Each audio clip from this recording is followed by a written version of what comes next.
Hello dear friends, this is आनंद।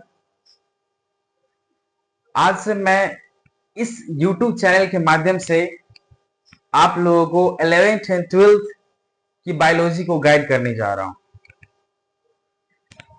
तो देखेंगे इस 11th और 12th की बायोलॉजी में जितने भी जो बोर्ड पॉइंट ऑफ व्यू जितने भी इंपॉर्टेंट क्वेश्चंस है वो सारे चीज करेंगे।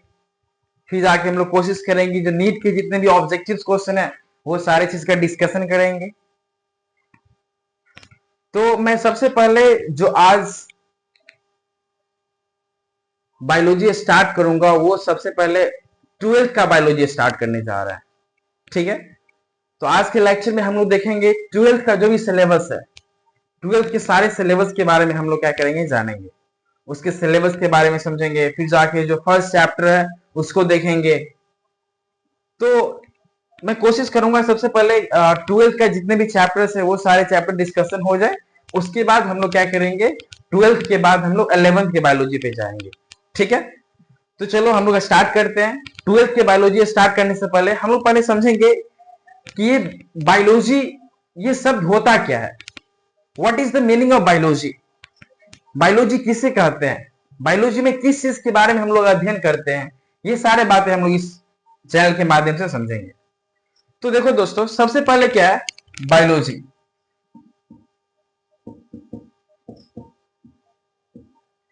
बायोलॉजी, ये बायोलॉजी होता क्या है।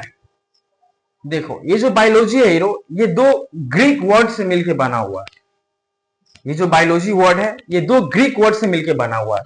सबसे पहला अगर हम लोग बायोलॉजी की बात करें, ये जो बायो है ये वर्ड आया है बायोज से। कहां से आया है, बायोज से। और दूसरा वर्ड जो लोगी हम लोग बोलते हैं, ये वर्ड जो है ये लोगस से आया है। कहां से आया है, लोगस से आया है। अब देखो ये जो बायोज है इसका मीनिंग होता है लाइफ। क्या इसका मतलब होता है, लाइफ। और ये जो लोगस है इसका मीनिंग होता है स्टडी। क्या होता है, स्टडी।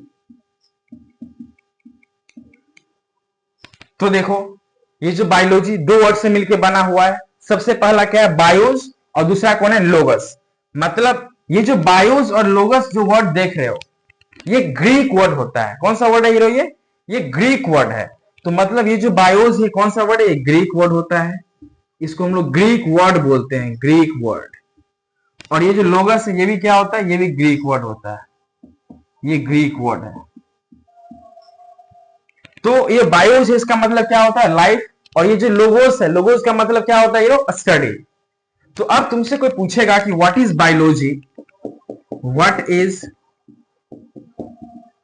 बायोलॉजी, तो क्या बोलोगे। हम लोग जानते हैं बायोस मतलब होता है लाइफ और लोगस मतलब होता है स्टडी। ये दो वर्ड से मिलकर बना है बायोलॉजी। तो इसका मतलब क्या हुआ कि study of life is called biology. Simply हम लोग ये तो बोल सकते हैं ना, क्योंकि बायोलॉजी देखो ये एक बायो से बना है, दूसरा क्या है, लोगोस से बना हुआ है। बायोस का मतलब होता है लाइफ और लोगोस का मतलब क्या होता है, स्टडी। तो सिंपली अगर कोई पूछेगा व्हाट इज बायोलॉजी तो क्या बोलेंगे, study of life, study of life is called biology. ठीक है, ये देख लिए बायोलॉजी क्या होता है। अब देखो ये जो बायोलॉजी है ना इसका दो मेन ब्रांचेस होता है। बायोलॉजी कितना ब्रांचेस होता है, दो मेन ब्रांचेस होता है। तो हम लोग यहाँ पे लिखेंगे there are two main branches of biology. क्या लिखेंगे यहाँ पे, there are two main branches of biology. There are two main branches of biology. There are two main branches of biology. सबसे पहला क्या होता है, जूलॉजी। एक जूलॉजी होता है और दूसरा क्या होता है, दूसरा होता है बोटनी। दूसरा क्या होता है, बोटनी। ठीक है, तो हम लोग देख लिए जो बायोलॉजी क्या होता है। बायोलॉजी का दो मेन ब्रांच होता है। सबसे पहला क्या देखे हैं, एक तो जूलॉजी होता है, दूसरा कौन सा होता है, बोटनी होता है। ठीक, अब हम लोग समझते हैं जूलॉजी क्या होता है और दूसरा वर्ड जो लिखा हुआ है बोटनी, ये क्या होता है। तो देखो यहां पे देखते हैं ये जो जूलॉजी वर्ड है क्या है, जूलॉजी,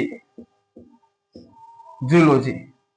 अब देखो ये जो जूलॉजी वर्ड है यहाँ पे जू जू मतलब होता है एनिमल, क्या होता है एनिमल। और लोजी, लोजी मतलब क्या होता है स्टडी, लोजी मतलब क्या होता है स्टडी। तो अब तुमसे कोई पूछेगा व्हाट इज जूलॉजी, तो क्या बोलोगे स्टडी ऑफ एनिमल्स। सिंपली हम लोग बोल सकते हैं study of animals, study of animals, animals. ठीक है, इसी प्रकार क्या होता है बोटनी, बोटनी की हम लोग बात करते हैं बोटनी। तो बोटनी में हम लोग याद रखेंगे बोटनी किसको बोलते हैं स्टडी ऑफ प्लांट्स, क्या देखेंगे स्टडी ऑफ प्लांट्स, जिसमें हम लोग प्लांट्स के बारे में पढ़ते हैं उसको हम लोग क्या बोलते हैं बोटनी बोलते हैं। तो देखो ये अभी हम लोग देखे हैं 3 वर्ड, एक तो बायोलॉजी देखे क्या होता है, दूसरा देखे इसका 2 मेन ब्रांचेस होता है, सबसे पहला होता है जूलॉजी और दूसरा हम उसके बाद देखे थे दूसरा हम लोग बोटनी। तो देखो 3 वर्ड हम लोग देखे, क्या क्या देखे बायोलॉजी देखे, जूलॉजी देखे और बोटनी देखे। तो यहाँ पे देखो ये सब डेफिनेशन याद रखने के साथ साथ हमको ये भी याद रखना पड़ेगा कि what is who is the father of biology, who is the father of zoology and who is the father of botany. ठीक है, तो देखो अगर बायोलॉजी के फादर की बात किया जाए तो बायोलॉजी का फादर कौन होता है बताओ। अगर इसकी फादर की बात किया जाए इसका फादर होता है एरिस्टोटल, क्या कौन होता है एरिस्टोटल, एरिस्टोटल। ठीक है, और हम लोग देखें जूलॉजी, जूलॉजी का फादर कौन होता है इसका भी होता है एरिस्टोटल, इसका भी याद रखेंगे क्या कौन होता है एरिस्टोटल। ठीक है, और एक लास्ट हम लोग देखें बोटनी, कौन क्या देखे बोटनी। अगर बोटनी के फादर कोई बोलता है तो क्या बोलेंगे the father of botany is Theophrastus, क्या बोलेंगे ये लोग थियोफ्रस्टस, थियोफ्रस्टस।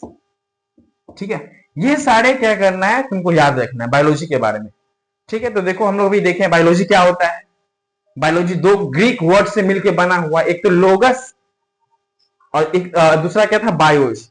बायोस मतलब होता था लाइफ और दूसरा कौन था लोगस, जिसका मतलब क्या होता था स्टडी। तो study of life is called biology. उसके बाद दूसरा वर्ड हम लोग देखे थे जूलॉजी, जो बायोलॉजी है बायोलॉजी का 2 मेन ब्रांच होता है, सबसे पहला देखिए जूलॉजी और दूसरा कौन सा देखिए बोटनी। जूलॉजी क्या होता है जिसमें हम लोग एनिमल्स के बारे में स्टडी करते हैं, बोटनी क्या होता है जिसमें हम लोग प्लांट्स के बारे में स्टडी करते हैं। नहीं, अब देखो ये जो जूलॉजी है, जूलॉजी का फादर कौन है एरिस्टोटल और बोटनी का फादर कौन है थियोफ्रस्टस और बायोलॉजी का फादर कौन है एरिस्टोटल। देखो यहाँ पे लिखा हुआ है ना एरिस्टोटल। तो ये सारे बातें क्या करना है, ये सारे कुछ बेसिक्स बातें था बायोलॉजी के बारे में, इसको क्या करना है याद रखना है। ठीक है, चलो तो ये सब समझने के बाद अब हम लोग क्या करते हैं क्लास 12 के बायोलॉजी पे चलते हैं। तो सबसे पहले हम लोग देखेंगे क्लास 12 का जो सिलेबस है उसमें पूरा कितना चैप्टर्स है, वो सारे चैप्टर्स के सिलेबस, वो सारे चैप्टर्स हम लोग देखेंगे कौन कौन से चैप्टर्स 12 में दिया गया है। पहले 16 चैप्टर था, अब जाके जो रिसेंटली जो नया एनसीईआरटी है उसके अकॉर्डिंग कितना चैप्टर्स हो गया, टोटल 13 चैप्टर्स हो गया। ठीक है, तो देखेंगे सारे सिलेबस क्या होता है।